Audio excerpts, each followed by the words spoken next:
Hello and welcome to Xinhua Live. I'm Xinhua correspondent Chen Shengwei.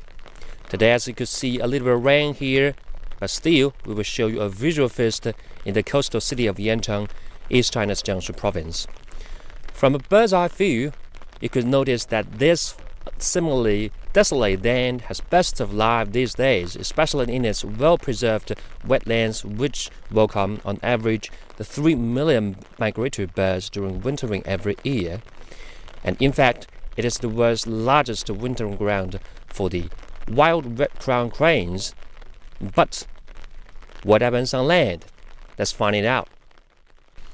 Yes, these are David's deer, or in Chinese, the Milu deer. They are the real bosses on this stretch of wetland.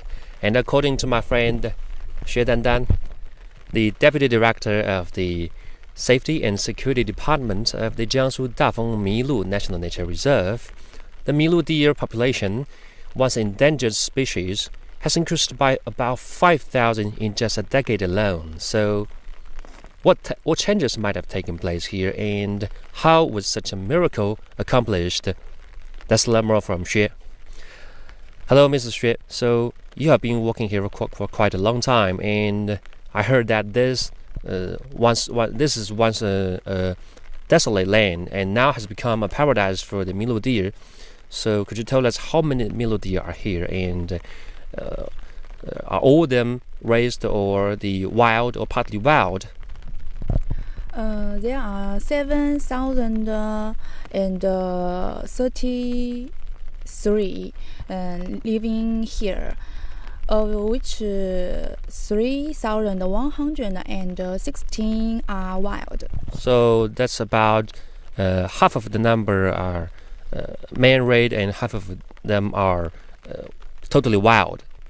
And so this, because the rain is a little bit it rains cats and dogs now, so and I could see there is a pavilion over there, so why not move there? Okay, let's go.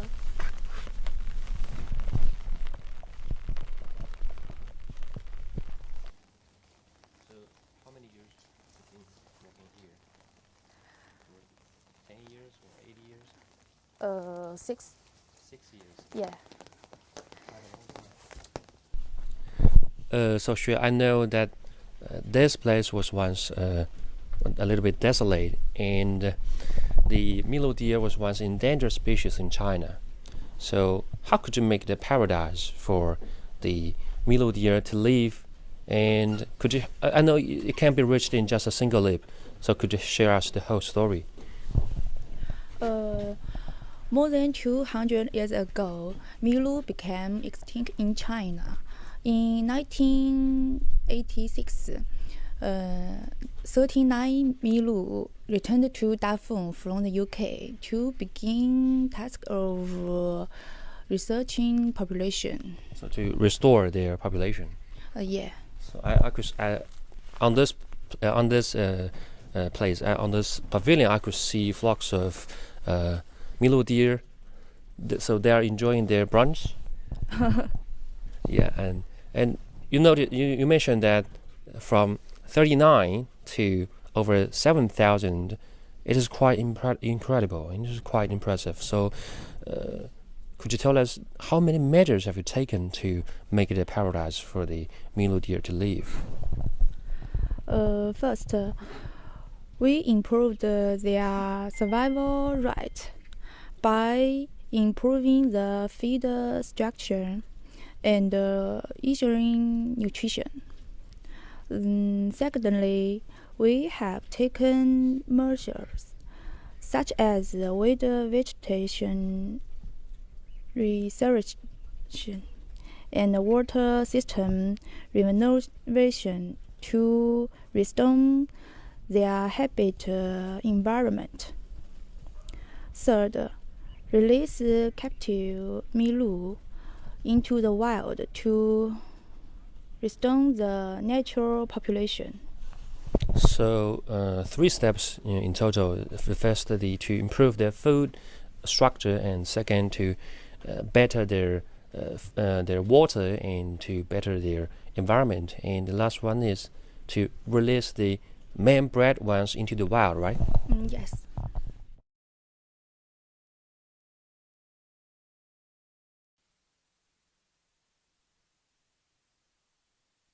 So, can you tell us how do you distinguish the gender?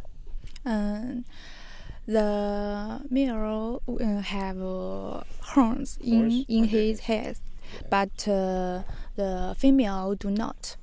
They love to stay in wetlands. Stay in wetland because there is enough food for them. Yes. So, can you distinguish which one is the male and which one is female, just according to their yell, according to their cry? Yes.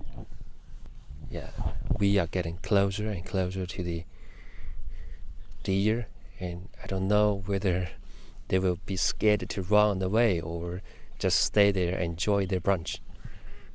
So you have been working here for about 6 years, and is there any memory that impressed you, or some moving stories you can share with us? Okay. There are lots of lovers, Milu. So you mean your worker, your colleagues? Yes. They spend much more time with Milu than his family, and his family are very supportive of their work. So, do your parents support your work here? Yes, of course. Cool, that's quite cool. I love your job.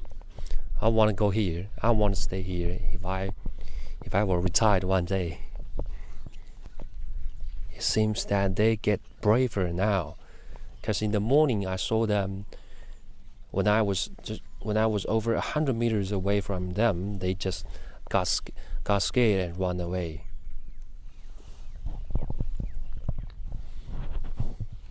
I noticed that some of them are ready to run away, so they are really too timid that we cannot get close.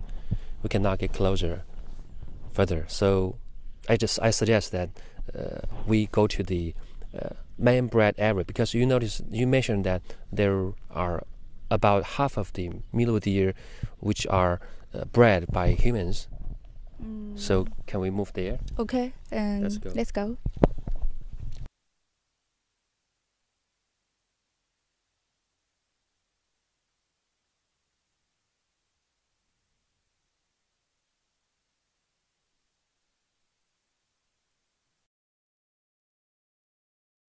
So, Xue, you have been working here for 6 years, and throughout your working experience here, can you share us with one moving story that you cannot forget here? Yeah, I have one story, but it's lots of A little bit complicated? yes. So I could speak in Chinese. Of course. 在我们这里曾经有一只麋鹿，它是孤儿，在野外呢，它没有办法自己生存，所以我们这儿有一位职工，就将它从出生的时候一直陪伴到它死亡，一共23年。这只母鹿，也是我们保护区建区以来就是有记录的最长寿的一只。因为抚养这只小母鹿，我们这位同事他错过了他孩子一生中的很多重要的时刻，比如像学校里面的毕业典礼啊，孩子的生日啊，包括孩子生病的时候，他都不在身边。So that's quite impressive. So she just told me that there was a moving story in this reserve that was one of his colleagues keeps taking care of a homeless female deer for totally 23 years, because that deer was homeless and she cannot live alone in the wild. So the reserve kept taking care of her for total 23 years. That's quite moving. And because the colleagues spent too much time in accompanying the creature, he even missed a lot of important moments of his son. For example, he missed his son's graduation ceremony and even missed his son's birthday. And he just kept taking care of the deer from her birth to her death. That's incredible. So you mentioned that there was there were about half of the deer which were man bred. And so can we just go there and saw how the man breed the deer? And I want to explore what kind of food they prefer. So let's go there. Yeah, let's go. Okay.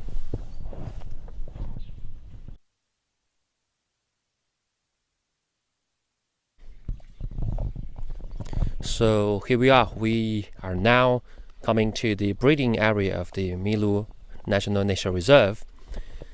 So, Xue, what do they often eat every day? They eat corn silage every day. Corn silage. Yeah. And how often do they eat a day? Two times. 2 times a day. Yeah. And one in the morning and the other is in the afternoon.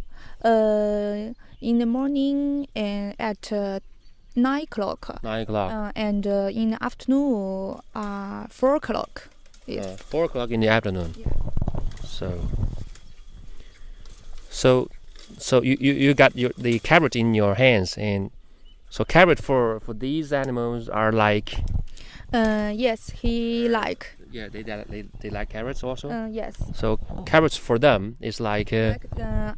We eat fruit. Okay, so we got some fruits for him. Quite strong, and big eyes and strong horns. You try. Yeah, I gotta try. Whoa. 它会咬我的手吗？Will it No. bite me?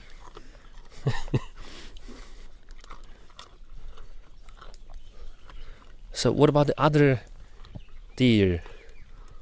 They are too timid, or they have just enjoyed their lunch. We know all these deer are in this area are man bred. So what is the final goal? I don't think they belong to here. We have a fire station used to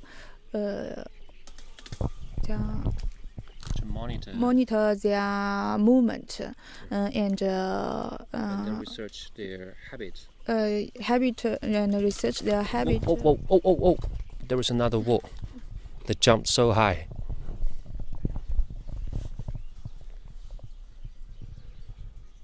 So there is also a field station to help the reserve to better protect the wild animals. So how many deer will be released into the wild every year? Is there a plan? We have release plan every year, about 16 at a time. 16 or 60? 16还是60? 60. So 60 deer will be released into the wild every year. Yeah. Every year or once a time? So once every year? Once every year. So, and I think they belong to the wild, they belong to the nature. And the final goal for our research is also to release them into the wild. They belong there, right? Yes. So you mentioned there was a field station for us to trace the track of the deer released into the wild. So why not we go there and have and see how you guys do this work? Let's go. Let's go.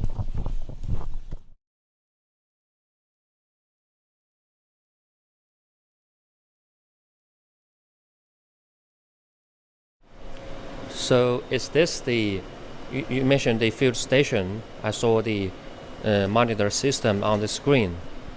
Yeah.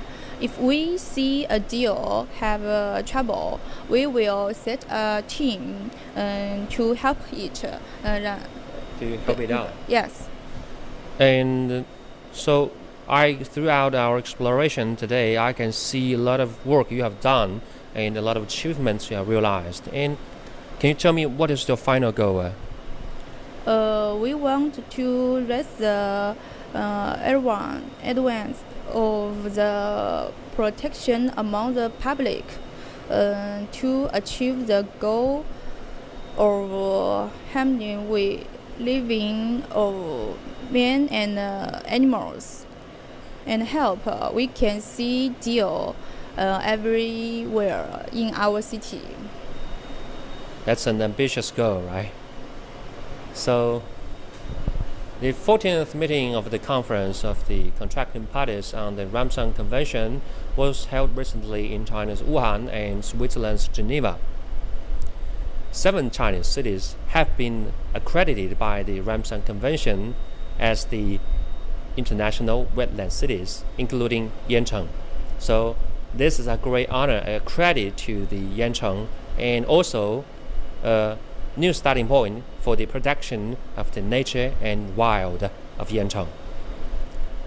That's all for today's Xinhua. Thank you for joining us. See you next time.